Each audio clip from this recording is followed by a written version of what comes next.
اعوذ باللہ من الشیطان الرجیم بسم اللہ الرحمن الرحیم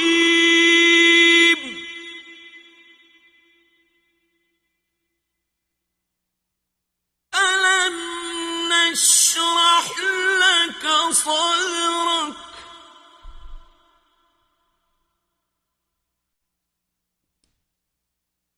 ووضعنا عنك وزرك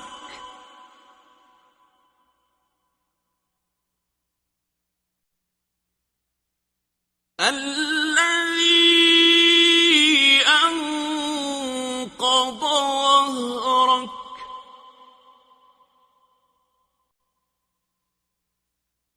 ورفعنا لك ذكرك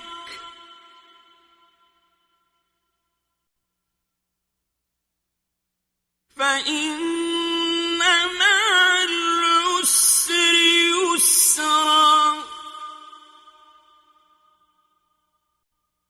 إن مع العسر يسرا فإذا فرغت فانصب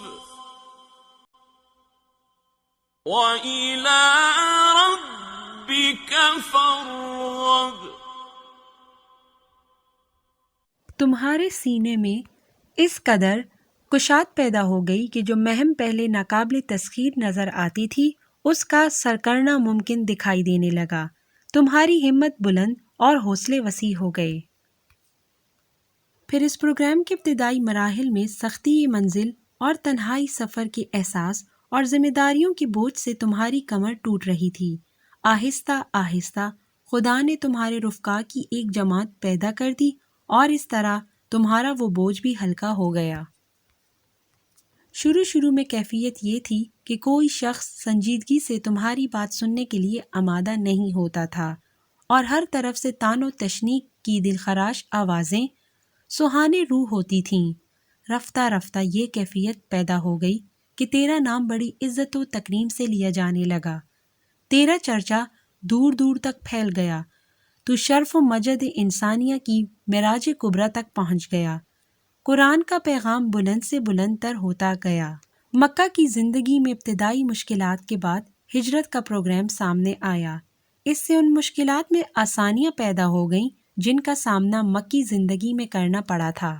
اب مخالفین نے جنگ کا سلسلہ شروع کر دیا ہے جس سے نئی مشکلات پیدا ہو رہی ہیں۔ تم دیکھو گے کہ ان مشکلات کے بعد بھی آسانیاں پیدا ہو جائیں گی۔ زندگی کا اصول یہ ہے کہ جو شخص مشکلات کو ہمت اور استقامت سے برداشت کر لیتا ہے اس کے لیے آسانیاں پیدا ہو جاتی ہیں۔ لیکن ایک بات ابھی سے سن رکھو، تم یہ نہ سمجھ لو کہ جب تمہارا نظام یہاں قائم ہو جائے گا اور اس طرح موجودہ مشکلات کا دور ختم ہو جائے گا تو تم اپنے فرائض سے فارغ ہو جاؤ گے۔ نہیں، ایسا نہیں ہوگا۔ اس کے بعد ایک نئی مہم شروع ہوگی۔ اس انقلاب کو قومی سے بین الاقوامی بننا ہے، اس لیے اس میں ساری دنیا کے ساتھ مقابلہ ہوگا۔ اس کے لیے بھی تمہیں جم کر کھڑا ہونا پڑے گا۔ لہٰذا جب تم پچھلی مہم سے فارغ ہو جاؤ تو پھر خدا کے نظام ربوبیت کو مزید وسعت دینے کے لیے ایک تازہ مہم کے لیے تیار ہو جاؤ۔ لیکن اس سارے پروگرام میں ایک بلند حقیقت کو ہمیشہ پیش نظر رکھو اور وہ یہ کہ ایسا نہ ہو کہ کامیابیوں کے بعد تمہاری توجہ کسی اور طرف منتف ہو جائے۔ عام ریفارمر یہی کیا کرتے ہیں۔ جب وہ اپنی دعوت کو لے کر اٹھتے ہیں تو بڑے بلند آہنگ اصول پیش کرتے ہیں، لیکن جب انہیں کامیابی حاصل ہو جاتی ہے تو ان اصولوں کو بالائے طاق رکھ کسی اور ہی طرف چل نکلتے ہیں۔ یہ بہت بڑی فریب دہی ہے۔ مشکلات ہوں یا کامیابیاں، تمہارا ہر قدم خدا کے متعین کردہ پروگرام کی طرف اٹھنا چاہیے۔ اس راستے سے ذرا بھی ادھر ادھر نہیں ہٹنا چاہیے۔